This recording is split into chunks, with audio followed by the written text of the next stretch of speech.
Coming up next is a set that I'm sure you're excited about because we've had a few sets with this player in particular, Canadian resident Oh, let's Neologism, go. Yeah. and he's going to be up against Jflex. Okay, this will be great. I think both of those guys are very, very capable players. I am curious to see how Neo does versus Sheik. It doesn't seem to be like one of his best matchups. Mhm. Um, but yeah, I think both of these guys could take it. Neo, his weakness has always been like, I think, inconsistency. Sure. I think his A game is very, very good. Famously outshining Ginger that one time, to use Ginger's own language.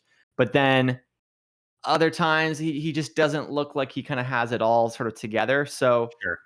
if he's playing well, could totally beat Jflex. But if he's kind of not on his A game, Sheik is so good at punishing mistakes, and Jflex is not the kind Yeah. of person to let that go. So this could go Yeah, either I way. do think Jflex is a person that's so good at kind of punishing repeat patterns and repeat mistakes because of the way that he handles Sheik tech chase and kind of just playing the ground game really well. In head-to-head also, you talk about potentially Neo not bringing his A game. Jflex kind of has his number right now, 1-6 in favor Yeah, of Jflex. that makes sense. I think like the thing is if you're not super consistent as a player, then you're gonna struggle against characters that are kind of naturally more consistent and naturally better at punishing mistakes, I would say. So like Sheik, the kind of character where if you get a lot of like hit by a lot of shield grabs, if you kind of jump off stage at the wrong time, Sheik will just straight up kill you, and it's not Right. even that difficult to do it. That's not to say it's easy to play Sheik. It's actually really difficult to get those openings, but if you're giving those openings to your opponents for free, Sheik's life gets a lot easier. Yeah, and the more we talk about it right now, it seems like Neo's brought, at the very least, a passing game so far with that first stock. Yeah, really good stuff. But Jflex doing a good job of keeping him in the corner. Gets an opening, though. This could be really big, and actually opts not to roll away, giving him kind of a free extension. I don't really like that decision by Jflex. Took about 40 or 50 more percent as a result, too. Wow, I really like Neo's decision trees there. He was going for Shine on right platform to maybe prevent an Omps attack for instead of raw back air, which I think would be kind of the edgeguard tool of choice in that position. And then kind of creates this really weird mix-up extension. Oh. He might find a stock off of this. Holy crap. Let's go, Neo. Another one! The A game is good. Even the slide up there, up tilt, no, goes for the shine. Still down air, yeah, and He knows! Oh, look at these slide offs, man. He like walked forward, barely didn't grab the ledge there. I think he probably expected to grab the ledge, but such a dynamic set so far. Holy crap. Okay, yeah, and then this is something that does get me a little bit nervous. I think when we talk about momentum and how players approach certain game plans, Neo's going to pick up the stock right there, but I feel like a lot of players can come off out of the gate swinging and have like a really solid, really picture-perfect game plan for their first, second, third stocks, but if they lose a stock or start to fumble right here, it could be really bad. Oh, drops it. See, I feel like I made this whole story about how Neo can be inconsistent, and Jflex is definitely the one who has kind of had some flubs. It's one thing to drop a tech in place, shine, like that's hard to hit. But that was a moment where if you want to be winning this tournament, you got to be hitting that edge guard. Jflex looking for the dash attack to break up the action, not going to find it. Roll away is scouted by Neo, and game one is in the books for Canada. I actually love the punish sequence that Neo opted for there. What he did was he did a shine, and then he actually dared forward. And if he rolls, which Jflex did, he covers the roll. But if Jflex doesn't roll and stays in shield, then the dare will hit the shield, but Neo pulls away. So it basically is like this weird coverage where you get to punish the roll, or you can just safely stay in your position. Really smart way to approach corner pressure. A lot of that kind of stuff is the reason why he took that first game, I think. Yeah, for sure. And I think your point about kind of consistency and bringing that level of, not flubbing over the span of games holds really true right now, because Jflex was dropping a few things in that first game. Yeah, sometimes that can be just like something you need to clean up, and you know, like literally within a game, you can start to look better. Certainly right now, Jflex not looking so bad to me. Oh my god. Yeah, and this is the Jflex that we expect, right? He got all of that off of a grab. He was reading all kind of get-up options from Neo, picks up, makes the right choices, and then ultimately finds the stock. Interesting decision to go for the down throw there and not a back throw. That's one of those things that, like, it's a stylistic thing, but it shows the difference in like how a Sheik approaches their punish game. You know, Mewtwo King back in the day, he oh my He's god. nuts! He did a needle cancel in between. Why? Because he could? It's just optimal, man. Getting that extra needle charge, you know, like, this is the kind of guy that like uses coupons at the grocery store, man. He is all about getting that value, and even still, Neo answering back 130%. Any wrong move though, and he's dead. Yeah, Power Shield could have been down smash, but it's going to be, yeah, Nair out of shield instead. Jflex with the full stock lead right now. Yeah, but, you know, this matchup, I feel like Neo has done a really good job of, like, low percent openings. So often, like, especially if you're a newer player, you can get an opening and you, like, don't really know how to extend it until the higher percents. But talk about Neo, extensions radar. What is this? Yeah, he knows how to extend it, man. 129%, gonna close it out with the down read, and yeah, this has been so close. Yeah, that was beautiful. That stock from Neo kind of drops it towards the end, but still picks up the pieces either way.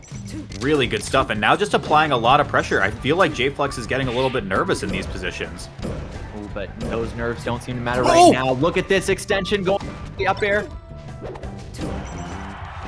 It's such a good set. Okay, stock for Jflex, potentially can get on the board, tie it up, and force a game 3. Let's see if the Sheik has what it takes. Needles are so big. Needles are one of those things where, like, the way they behave is kind of like RNG, so you can accidentally, like, hit a needle, not expecting it to be on the ground, and then it can kind of mess with your sort of flow chart, basically, like you're not able to do what you want.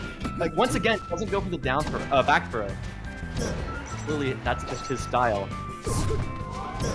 Okay, edge guard position for Neo. Standing laser doesn't really matter. Plenty of time to grab ledge. Just rinse and repeat. We'll see if Neo can find it here. Oh, Randall making things a little bit more tricky, though. And, you know, not getting that stock, largely because of Randall, is costing a lot. 30% so far. There's another 10. It just keeps going. Yeah, and this percent is good. Even with Jflex going out right here, Neo at 66 is insane, because now Jflex can find dash attack on knockdown, anything just straight up kills, I guess, too. Man, Falco's one of those not bad. Where when he does something cool, he looks so genius, and then when he does something like just slightly off, he like, looks so dumb. You know, like he's shooting a laser, and it's like, what are you doing shooting a laser there, buddy? But if he hits that laser just a little bit down, Walt, a beautiful sequence happens, man. But yeah, that is you've described how I self-coach myself when I play against Falcos, where I'm just like, just get them off stage. They're just little baby characters. If they're off stage, really are. There's nothing they can do. Yeah, you know, like you get the biggest brain, most capable players, and then Falco just kind of, you know, I'm trying to not swear here, but he does not. He messes it up. Like, it's not looking good. Falco, you know, just a really hard character to play, but not for the reasons I think people think. I feel like a lot of times people talk about Falco being a technical character. That's not really the problem. It's more that he has so many different options in different scenarios, and it's like, really is about choosing the correct option always, whereas something like Sheik is a little bit more flowchart, but the flowchart is just so damn hard to execute that, like, that's why we don't see a billion Sheiks winning majors. Yeah, going into game 3 on Pokemon Stadium right now. Rather even so far, only 10% separating, but big grab from Jflex can result in first stock here. Grab sledge, what's the reset? Makes the tournament winner look intentional. Like, just down smashes anyway. Oh, that's no jump, right? Okay, he did have it. Does land, yeah, and then this has been kind of like the big thing that I saw Jflex get success out of in game 2 specifically. That's no jump either. Is just something as simple as like wave dash back, grab on Neo's drift in aerial. I feel like Jflex has gotten that more than once in game 2, and I wonder if Neo's going to catch on to that and maybe start drifting his aerials a little bit further back now. Yeah, definitely something to keep in mind. I am just blown away by both of the ways these guys are extending their combos. I feel like Jflex have like a really interesting approach to some of the punish game options that Sheik has, and then Neo just approaching shield pressure in a very cool way. He's using a lot of Falco's momentum off the ground and in the air to kind of cross up the shield or like land in a different way. That's one of the first shield grabs we've seen because so much of Neo's pressure has been really hard to kind of read. Look at that. Okay, landing there, not going to get punished. Neo kind of on the offensive, but it turns around so quickly, especially with the pair of needles and the stage spike as well. Jflex on stock point here. Yeah, this, you know, for so long, Neo looking pretty comfortable in the set, but just a couple openings from Jflex and then a beautiful punish game. With that Nair to grab was brilliant. Like, he might even get the stock here. Oh. Wake up shine, up air is the move, but not going to kill, and forced to use up B too, so Jflex finds ledge for free. Yeah, probably a mistake there to use the up B. Could have air dodged and not committed as heavily, but, you know, just an impulse decision, and it's cost him so much. This game is looking basically unwinnable at this point from Neo.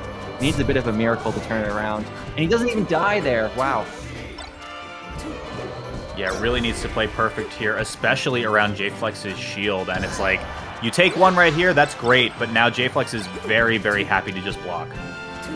I think one of the tricky things about Falco too is that, like, for all of his strengths as a character, he is like so completely broken at times. He isn't a character that can get a ton of like free damage, easy kills, you know? Sheik really good at that, but maybe not as strong of a neutral. But Falco, he can't like gimp you at 30. And so in a situation like what we just saw, when Falco's at 109, when the kind of deck is stacked against him, I'm not betting for Falco. I'm feeling pretty bad in that sense. Yeah, I mean, all things considered, I think going back to kind of the pregame discussion that you and I had before this set started, game one looked like Neo's S game for sure. And then maybe, I don't know, maybe it was a combination of kind of momentum dwindling over the course of the set, plus Jflex starting to, you know, get into a really solid rhythm. But Jflex just kind of slowly started to take over as the set progressed.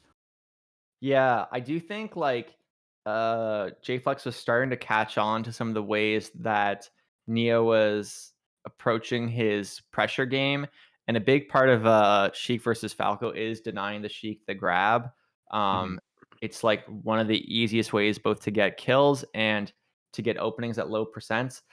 Easy feels like the wrong word because I always want to qualify that like Sheik is not an easy character at high level. To be able to hit the tech chases, especially on Falco, who has one of the longest rolls, is incredibly difficult, but it is still such a powerful opener. And if you give that to Sheik, it makes her life a lot easier. Sure. Absolutely.